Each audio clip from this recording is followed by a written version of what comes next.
Hello, everyone, and welcome to this week's episode of the Disney Dining Show. I'm your host, Pete Werner, joined at the table this week by my good friends, Mr. Sean Falk, Mr. Charles Boda. Hello. Mr. Steve Porter. Hello. And back in the production nook, but off camera, Mr. Craig Williams. We like him off camera.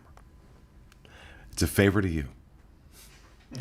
All right, so in this week's episode, we're going to talk about the 10 most searched on menus on the Diz. Now, if you didn't know, in the dining area of the Diz, www.info.com, we have all the menus from every quick service and table service restaurant at Walt Disney World, and it's all searchable. They're all in a database. So if you're looking for steak, if you're looking for ribs, if you're looking for particular types of items, all sorts of things, you can just search on it and find out which menus currently have those items on them. So obviously this gets a lot of traffic, and we thought it would be interesting to take a look for 2017, for the year. What were the 10 most searched on menus? Some of these are not a surprise. Some of them definitely are a big surprise. So we'll start off with number 10, the Boathouse over in Disney Springs. This has been a popular location since it opened.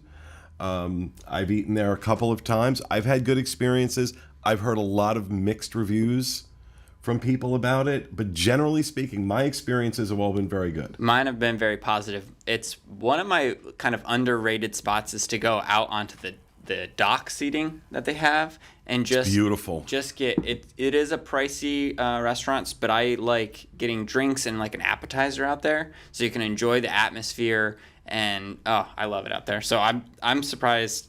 Well, I'm not surprised that it's not higher, but I'm not surprised. I'm not surprised that it's on the list. No, I'm not surprised it's on the list either. But definitely, also one of the cool aspects of this, right next to it, they have the amphibicars. That's those cool like old style cars that actually go out on the water. Yeah. So it's like, an old Pontiac or something and the convertible, and you get in. But it's like $150 for 15 minutes or something. It's crazy, the price of it. But it's right adjacent to the restaurant. But that's over in Disney Springs. Definitely one of the better additions that Disney Springs has made since they redid everything. Yeah, I think probably it was probably higher at the beginning of the year, just because I still consider it a new restaurant, just because I really don't eat at Disney Springs that often. So when I see it, because it's like the beginning of that new phase of Disney Springs or whatever, like when it converted.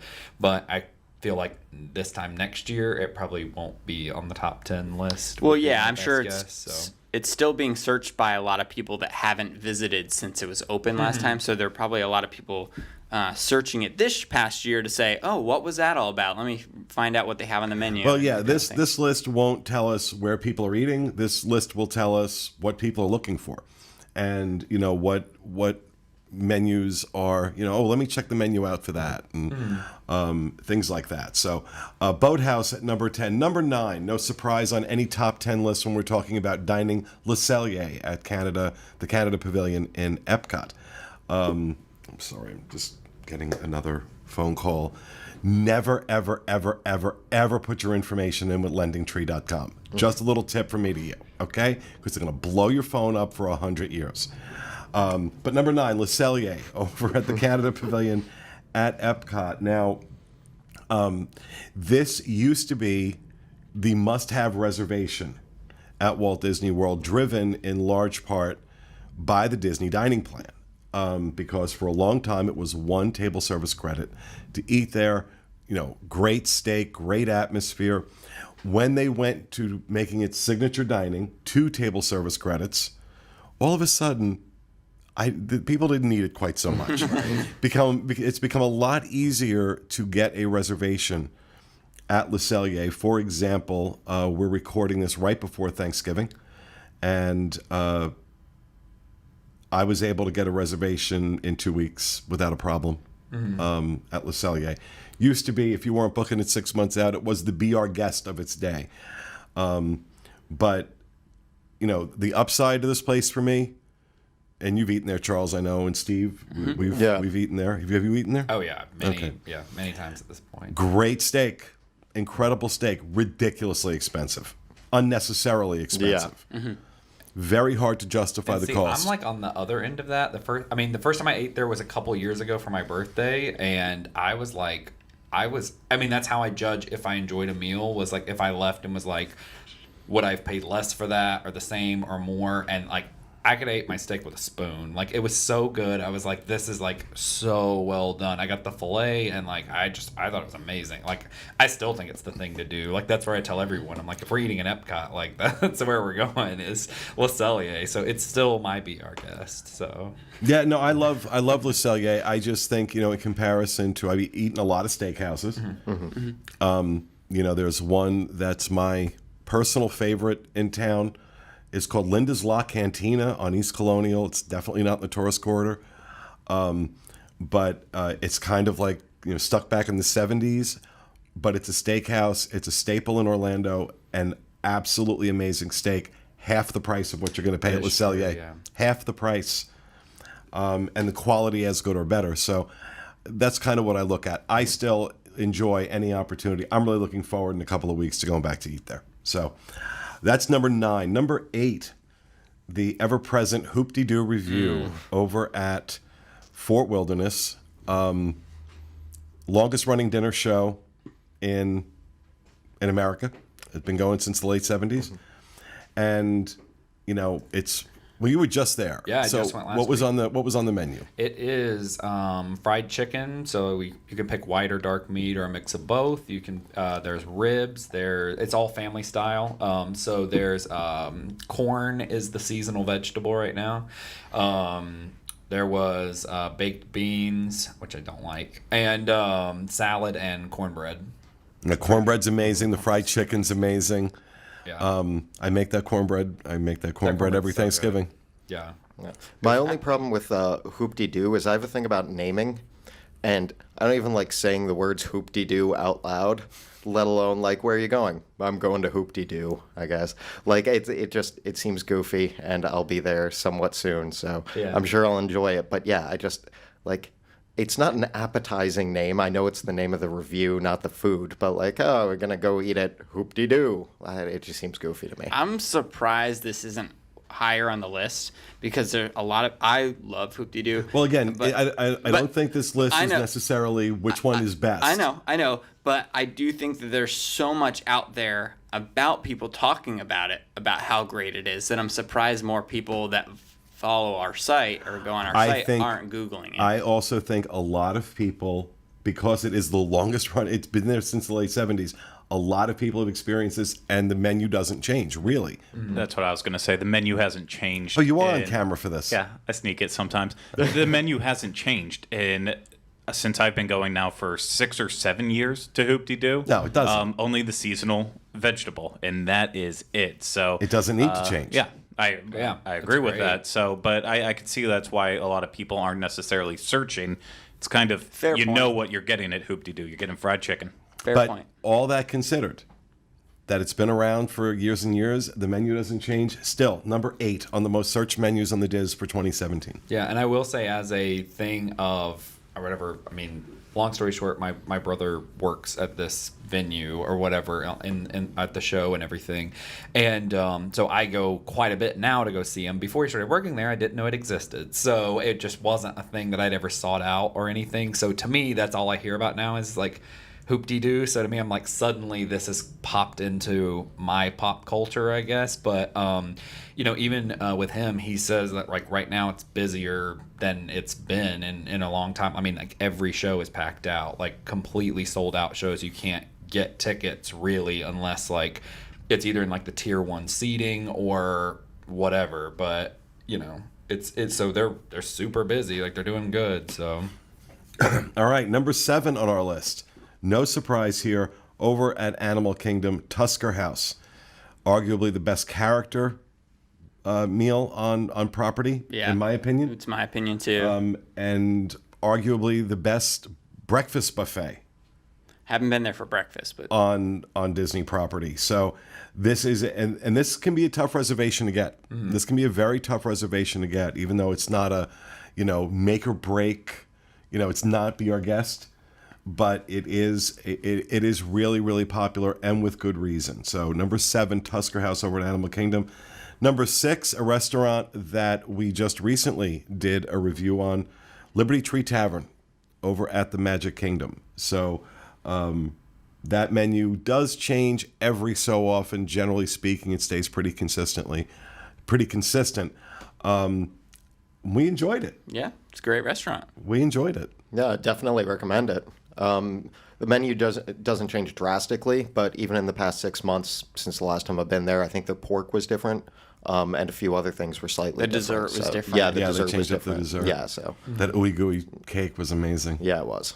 Brutal. Hashtag amazing experience. Amazing experience. Number 5, this one just, I get it. It's princesses. You got to do it. But Restaurant Akershus in Norway at Epcot. The food here is horrible. But the princess experience, I remember doing it with my niece, and she was like out of her mind. And it was funny because, at the time, I want to say she was, I don't know, maybe 4 or 5. And she had a fascination with shoes. She loved looking at people's shoes. So she wanted to see what the princess's shoes looked like. So she was like lifting up, not like lifting up all the way, but lifting up their dresses to look. And they were like, this one girl was like wearing like flats. Just, there was nothing like you would think a princess. Oh, I mean, granted, these poor girls are walking around. They're on their feet in all these day, outfits. They're not going to be in pumps. But it was just, she was so embarrassed. The princess was so embarrassed. She was like, you don't want to look at my shoes. Yeah. But so for the princess, again, this is one of those things where people are paying for that character experience with their kids. They're definitely not paying for the quality of the food. Well, I will say even beyond, I mean, I've personally never eaten there, but it is a thing of where once I heard that this existed and it was a thing, if I were planning out like where I wanted to take my kids to see the princesses, like compared to like Cinderella's royal table or whatever, I kind of want to know what's on their menu. Like Akershus, Yeah. I mean, what's Norwegian food? Like, Right, it's not you a get thing where curious people enough know to search it. Yeah. That's probably why this one's so why high. that's even higher or whatever. Like, what I'm sure. What it's is that fish all heads or about? Hope you something, like cold but- fish. Yeah, I'm sure it's fish, but there you go. Well, I mean, they have all like the typical staples, but then they have those Norwegian. Fermented herring. Yeah, Right. I'm assuming. And this kind of fishtails well into number 4, which is another crappy restaurant. Hollywood and Vine over at Disney's Hollywood Studios is the 4th most searched on, because I mean, I think people search on it to look at the menu and say, I really can't believe this food could be that bad. But Yeah. then they get there and they find out, in fact, yes, it is. I'm convinced it's this high because we always talk about how horrible it is. So they say, I got to see what's on the menu. And then they're like, I don't know. That's my only guess as to why this is so high. It's terrible. It's just terrible. Again, this is that catch-22, Disney, and shame on Disney. Shame on Disney that, people do it for the character experience because they want their kids to have that character experience, and they tolerate the food. And, a lot of people, you'll hear it all the time. People say, we don't go to those buffets for the food. We go for the characters. Well, you know what, Disney? If you're going to charge people that much for a character experience, make sure they get something decent to eat in the process. But that's it's getting old saying it. Number 3, someplace that does not that has great characters and is actually a really good meal. Crystal Palace over in the Magic Kingdom. Sean and I ate there Yeah, we did. a couple months ago for dinner. And I was shocked how good it was. It was so good. Yeah. Shocked. It was a great buffet. And I'm not a big buffet person, really, because, I mean, it's not, I don't, people are always like, oh, like, people can touch inside of it and all that kind of thing. Like, that's not my reason. I just don't care that much about buffets, and I'd rather just pick my food and order it. But I thought all of it was great. Like, the food was amazing. There was a good variety of stuff. They had some, like, pretty healthy staples. I mean, I'm sure it was, like, completely salt covered and everything, but but it's still healthier than a lot of other things. And they had the Winnie the Pooh characters, so it was my thing or whatever, because that's who I like. But so if your kids like that and want to march around the restaurant with Winnie the Pooh, that's the place to go. So It was. I was very surprised how good it was. So, number 3, Crystal Palace. Number 2, no surprise here, Cinderella's Royal Table. That's the restaurant that's in the castle in the Magic Kingdom. This has always been a very popular, for as long as I've been doing this, this has been popular. Mm-hmm. There was a time it was the must-have reservation that, people's vacations were ruined if they couldn't get Cinderella's Royal Table. But it has been so long since I've been there, I honestly can't tell you how good it is anymore. I hear mixed things. Mm-hmm. Some people say it's really good. Again, character experience there. Cinderella in the castle. Yeah. With all the adornments that go on in that restaurant. So I get why it's so popular. Yeah, I think the big thing, obviously, is being able to walk in the castle and be inside the castle. Yeah. That's so cool. Yeah. Oh yeah, I'm one of those people. Like, if I had a daughter, like, that's where we're eating. We're going to the boutique thing. Like, getting to, if I'm only getting to go like once with my kid for the year or whatever the situation is, like, whatever they want to do. Like, oh, we'll eat in the castle, dress up. Like, that's cool. I'll dress and that's up what with a lot you. of Like, a lot of let's go. families do. So, oh yeah, A lot of families do. We had a contributor recently put in an article a couple months ago, I think, where they talked about doing like a couple's date night, no kids, at Cinderella's Royal Table, and that it was still completely worth it. So some people are going without the character experience just for the setting or the scenery. At some point, I'm booking that reservation for the 4 of us, so we're going to be like 4 men Oh, I'm excited. looking creepy over at Cinderella's Royal We'll send Table. Charles to Bippity Boppity Boutique beforehand. Yeah. That sounds fabulous, Steve. I on the appreciate list that. on the list of things that are never ever ever going to happen, and since you suggested it, you get to do it.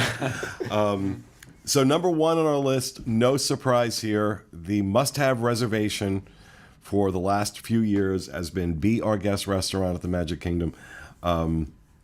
And while in my opinion this place started off strong, charitably I can say it is now hit or miss with the food.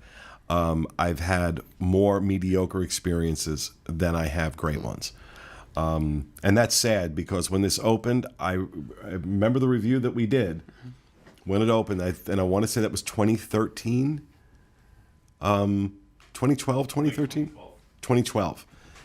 That if they can keep this quality, this will be a restaurant for the ages. This will be a slam dunk. Now, it has absolutely kept its... kept its popularity. It has not. I feel like the quality isn't. It's more and more feeling like it's mass produced. Yeah.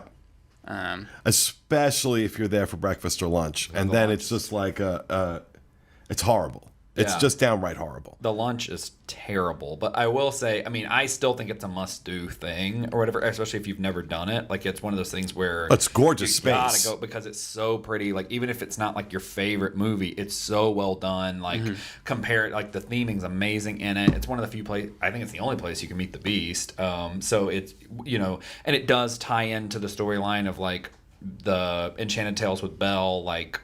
That's the lead up to the dinner, and then you go over to the restaurant for dinner. Like, I think that's the way you're supposed to do it or whatever. But when you're there, like, that's the storyline that you're following. So I think that's neat, too, that it ties with the attraction and then the restaurant and all that kind of thing. So I think it's a must-do still. So there you have it. 10 most search menus on wdwinfo.com for 2017. The Boathouse at Disney Springs, Le Cellier at Epcot, Hoop-Dee-Doo at Fort Wilderness, Tusker House at Animal Kingdom, Liberty Tree Tavern at the Magic Kingdom, Restaurant Akershus in the Norway Pavilion at Epcot, Hollywood and Vine in Disney's Hollywood Studios, the Crystal Palace at the Magic Kingdom, Cinderella's Royal Table at the Magic Kingdom, and Be Our Guest restaurant also at the Magic Kingdom. And that will do it for this episode of the Disney Dining Show. We hope you enjoyed it, and we'll be back with you again next week with another edition of the Disney Dining Show. Have a great week, everybody.